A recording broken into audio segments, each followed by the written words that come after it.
So let's have a little chat. It's a heat wave, so I received some questions. Is how can magic work if you don't believe in it, and energy, and then that people like me, it's like a kind of spirituality as well. You don't really connect to the main religion, so you search your own path. And since I'm scientifically inclined, I need to have a protocol. What is working, what is not, and unless it fits the protocol, I don't approve of it. So that's been a main part. It's not make believe. I need to see some verification from the outside world.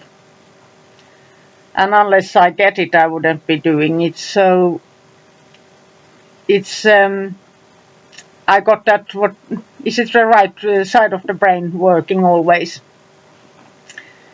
and it is.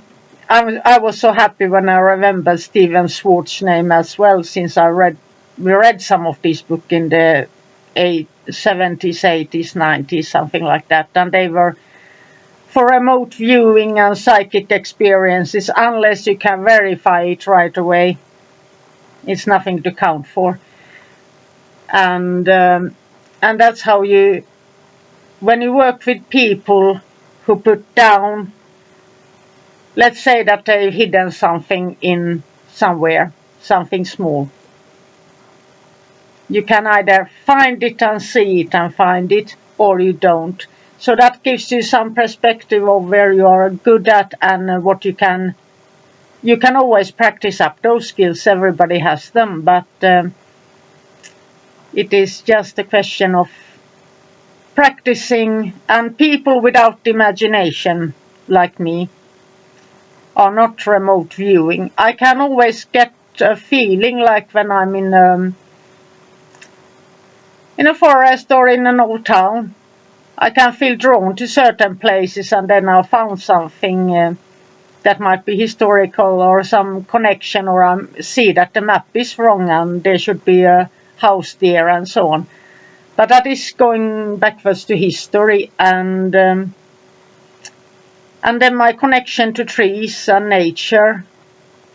I know when the earth is going to move like a mudslide or something, or there is a movement, since I know the trees, and I always have this scientific mind that I see more of the roots. The earth is sinking and compressing down, so there must be water running beneath that is there is movement in the earth, and so it's very analytical my way.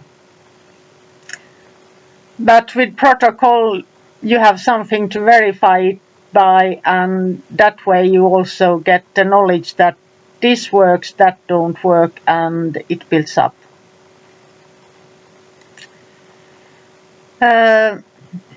So you don't need faith or belief to make magic to work. But in my opinion, unless you can verify it,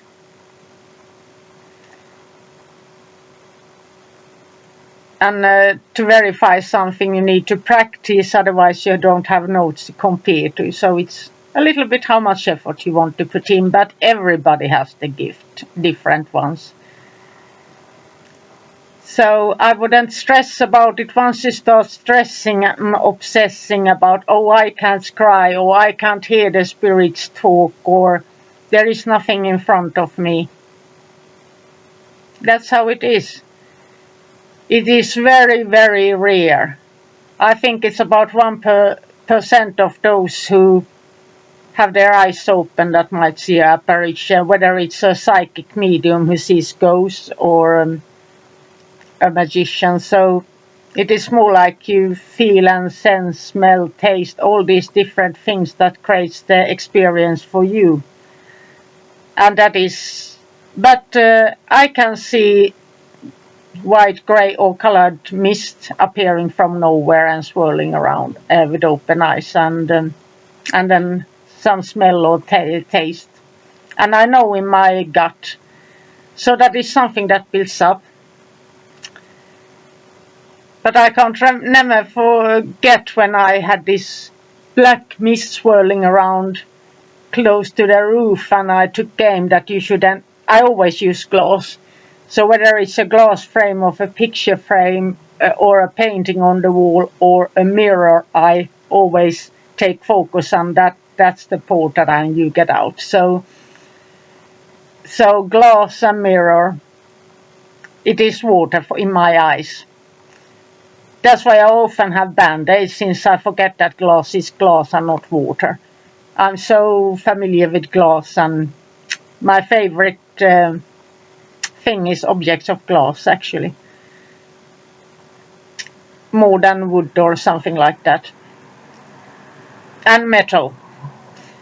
And of course, some things from my favorite trees that I'm friend with. So that is a different story. And just a short update on the Nokia Magic for Humanity. It was about unnecessary surgeries or unnecessary medicines. If you can weed off anything that is unnecessary right now and so on, it's a good time to do it. Weaning off sugar cravings, coffee cravings, snacking all the time. All those things that don't really add anything to your life. You get more depressed, or you want to lose weight, or you want to gain weight, and you feel tired and so on. But anything, and then you might have you feel bad because you lack self-discipline. It was easier in the old days. You just left your wallet at home. You couldn't buy anything. I think I'm the only person who goes out the door without even carrying a phone. I don't ever take a phone with me anywhere. We have so many robberies and you don't get it on insurance in an area like this. So if they see you with a phone, they might just as well. Oh, you took a picture of us, and then they take the phone there. Gangs are like that. They are quite good with letting you go, but you have to give them your phone. Whether it's good or a cheap phone or something, they just take your phone so that you can't use anything against them. And I don't. I hate talking on phones. So it's difficult to get me ever to have a conversation on the phone. And then there was a little bit of the fasting that can help you when you wean off. It was a practice from thousands of years, and it's not like these modern detoxes. It is pure water fasting, or with some, if a doctor sees over it, it might be some glucose and salt as well. But the main thing is in the old days, they didn't heat up or cook food more than once a day, and then you ate stale bread and something cold. So you only ate one meal a day, and maybe something stale bread, or maybe some leftover meat or a cold potato. So that thing led to a different metabolism, where your body is at rest, and if you don't put poisonous, let's say a lot of alcohol and snacking and sugar and all these additives, your body will recess and start rejuvenating and coming back to what it was created to do. So many who has tried, actually they wanted to try the 9-day fasting for spiritual experiences, and I helped them, and then the benefits started to coming when the weight comes off. For women after menopause, it takes about 6 months if you start that you don't eat for at least 14 hours per night. or day, depending on where you work. And then the result starts to go, and then there's the plateau, and then it follows again. So, but for men it could take only about 2 weeks and to start to kick off. And it helps for Cushing's disease if the water retention and the bloating in the face.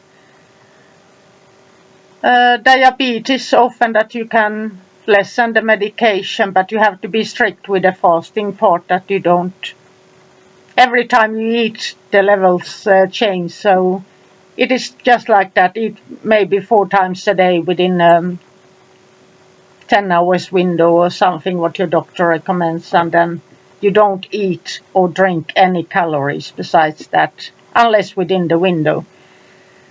So that has had a lot of health benefits, and that's without any nutrients or protein powders or whatever the teas are called. That is just with pure fasting, nothing needed. Clean water, as clean as you can get. Tap water are often safer than bottled water, that is more expensive. So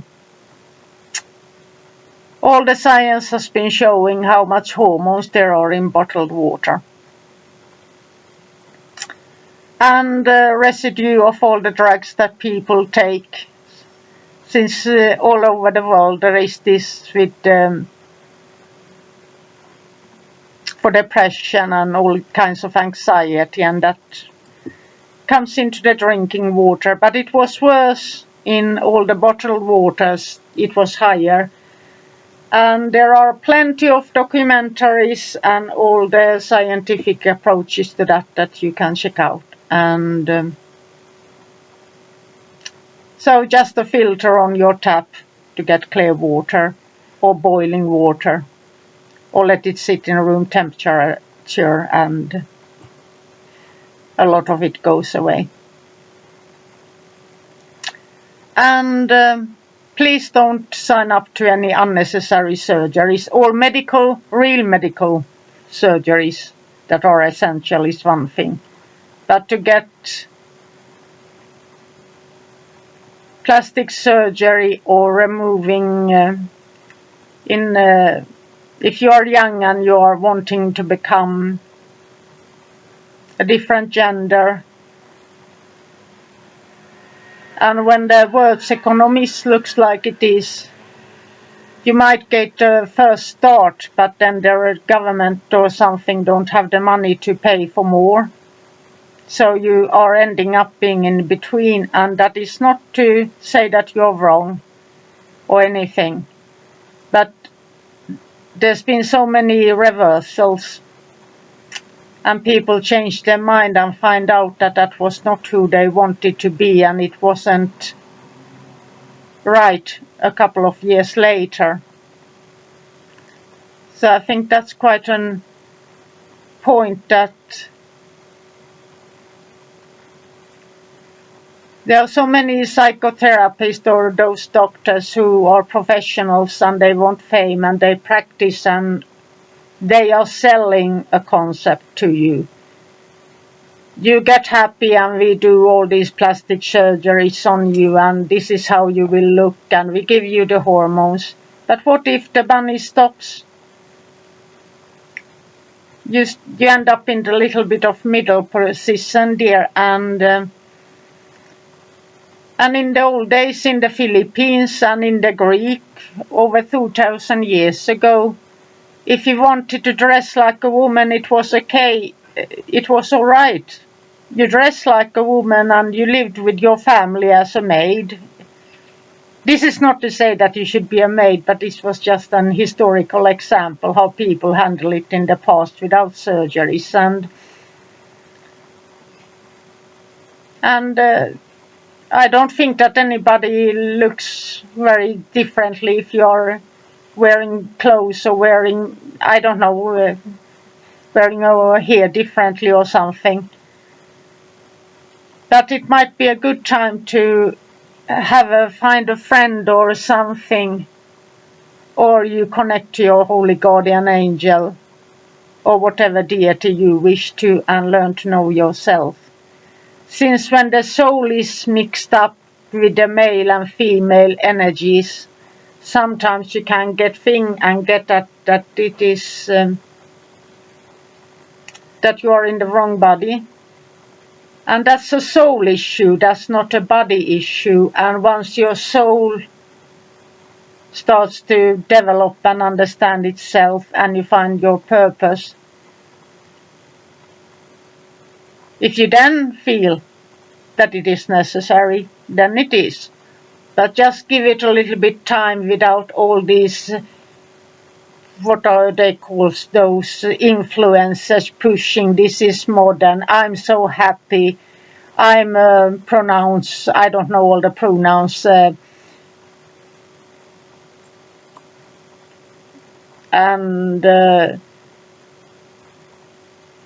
everybody is bisexual nowadays as well. And why do you label yourself? Don't put yourself into labels. Be you. Don't label yourself. When you don't label yourself, you don't have to fit into a box. So usually, many times, when a child is born and knows it is in the wrong body, that's a completely different take, since in that case they often fight from the early childhood and they never change. But then there's the thing when they start, let's say, some kind of school at 6 years and somebody gets cake and they are dressed up in a dress or in a boy's clothes, whatever, and children are children and they like to get attention. So sometimes that, and the parents, we are so politically correct right now, and they give gifts, they buy new clothes, new toys. This is what happens in this town at least. And then they take a lot of photos and get interviews, and so that can get a bit off. That's suddenly it's the community around you, it's not the child anymore who's saying those things. So, and if you get fame for being something, then you might get stuck with that fame, and you get older and you want to distract, and then people hate you for that. So this is just a plead. Do some soul searching, since money is going to be tough, especially with those who come out from war needing help, medical treatment, and with the blockages all over the world, there won't be enough for plastic surgeries unless you're a millionaire. There won't be enough for things like that. You got to take care of those who are injured and in constant pain first. You don't do anything with a body that don't hurt. It's the soul that hurts. So please try to find a friend, not a politically correct group that are pushing for one more member this way or that way. Just be you. And if you're willing, connect to your holy guardian angel or genie spirits or holy daemon, God, the angels, the archangels, the saints, Christ, and pray and ask, do your shadow work and check out how much is it that it is the politics that are pressuring me, your parents, your families, your friends. It's a fashionable thing to do. Influencers are doing it. Don't jump when others say jump. You choose when you jump, and you make all your decisions yourself, and trust your intuition. And believe me, nobody at 21 knows who they are. At 30 we start to understand who we are. At 50 we are, and above 50 we are like this. but we are still searching for the real truth. So I hope that its message is not against, but it's more like a plead, so that you don't sit up there when money is tight and you are something half in between. Being without the ability to maybe heal and complete and everything like that. And if you have a little sister or brother, they might need food. So, or a friend who needs food. So your priorities might change. And so wait till the world settles. And if you're scheduled and everything is ready and you know that that is who you are, that's one thing. But if you're just not knowing, the answer might be right there in your heart and in your soul. But you are so busy trying to be politically correct and pleasing everyone, so that message is lost. That you can find to the soul's meaning within. And all my blessings to you all. And the heat wave is going, and it's going up 10 more degrees tomorrow. So I have all my shades pulled down. We don't have AC. So there's not much sleep since it's so humid indoors, so I'm just rolling around in bed. So it's a sweaty mess right now. But have a magical, magical day. Bye for now.